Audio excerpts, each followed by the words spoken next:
Alright, what is going on and welcome back to another video. Today we have got a settings video. So I haven't made a settings video in like over a year, and I have had a load of people ask to make one. So here it is, an updated settings video. I'll showcase all my binds, my sensitivity, all that type of stuff, going through all of it in the video. So let's get straight into it. Alright, so we're going to start off with the basic settings. Obviously I'm not going to spend too long going through each and every one because that would be quite boring just going through each of them, but I'll hover over some of the main ones and obviously talk about them as well, saying like, you know, why I use them and how it works. So I'm just going to quickly scroll through some of these. Obviously you can pause the video if you want to have a closer look. You can see here for building, you know, turbo building obviously on. I don't play with confirm edit on release. That's actually a really good setting. Tap to search interact. Basically you can just click square and then it opens the chest instead of holding it. It's something small, but it's actually quite cool and a lot easier. Here you can see my UI settings here for the HUD. I do play 79%. You've got my obviously mouse and keyboard. I don't play mouse and keyboard, so none of this really matters. Here we've got my controller sensitivity. So this is what I actually use. Again, I got the 1.6 build mode, 1.4 edit mode sensitivity. I play with vibration on, by the way. I know a lot of players don't use it, but I'm just really used to it, and you know, you feel more engaged like with the game when your controller vibration is on. It just makes it like a bit more realistic, I feel. So I've got that setting on there. We've got the look input curve on exponential. That's what I use. You can see my dead zone there. So there's all the sensitivity. Now obviously my volume. Obviously I've got the copyright setting on, so obviously, you know, for the streams and videos I don't get copyright like music being played. In terms of my binds, obviously I play Builder Pro. I have custom.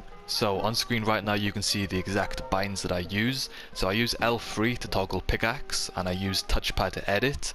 Now I did used to use L3 to edit, but that was like over a year ago, and since then I've been using touchpad, and I'm actually like really comfortable with using that. I find it really easy, and a lot of people actually ask me like, how do you use touchpad edit? Do you play claw?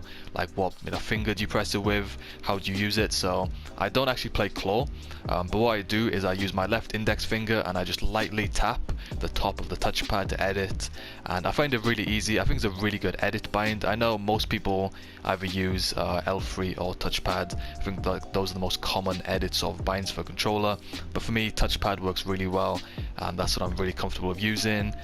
Again, you can pause the video if you want to have a closer look at all these. For my edit binds, I actually use R1 to reset and R2 to select. I don't think I've changed too much of these actually. Dead zone there, as you can see. But yeah, I haven't really changed my binds that much. It is just the pickaxe edit and reset, I think. I can't really think of any of the other ones. And then yeah, those are like the main settings there. So those are all the settings that I use. I'm going to quickly go over some like the more important settings that I think are really beneficial. So auto open doors on, sprint by default on, sort consumables to write on, that's a great setting. And confirm edit on release, I know some people, you know, like to use this, some people don't. Preferably for me, I don't like it, but I understand why people would use it. Tap search interact on, that's another great setting. In terms of actually the replay ones, I actually have both of these off. Obviously I have normal replays on for like, you know, maybe like videos. Sometimes I'll use replay mode, but large team replays, obviously like Team Rumble and the creative mode replays, I have both of these off because they actually take like a lot of storage, and they can actually reduce your game performance slightly because it just takes up like so much hard drive space.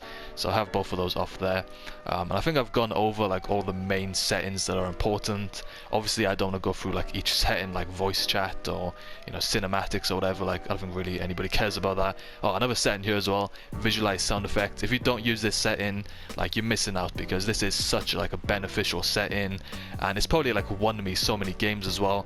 Like sometimes when I'm playing like solos or duos or squads or whatever, trying to get a win, a lot of the time I won't even hear footsteps because they're so far away, but it will come up on screen, and you can literally like see footsteps from people, like, you know, maybe hiding in a bush or hiding behind a wall, or like, you know, like somebody swimming in the water.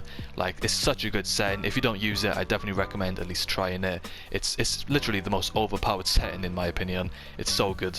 But yeah, those are all the settings. I just thought I would make this video. I know it is quite short, but I've had a lot of people ask me like in my streams and stuff, can you make a new settings video, because I haven't made one for a while. So there we have it. Those are all my settings. I do want to quickly mention, I feel like I don't promote my code enough, so if you want to use my creator code in the item shop, CoryJT123, I would appreciate it. Got the Teen Titan skins, you know, the Beast Boy, some pretty nice skins. So yeah, if you're picking them up and you want to support me, you can use my code.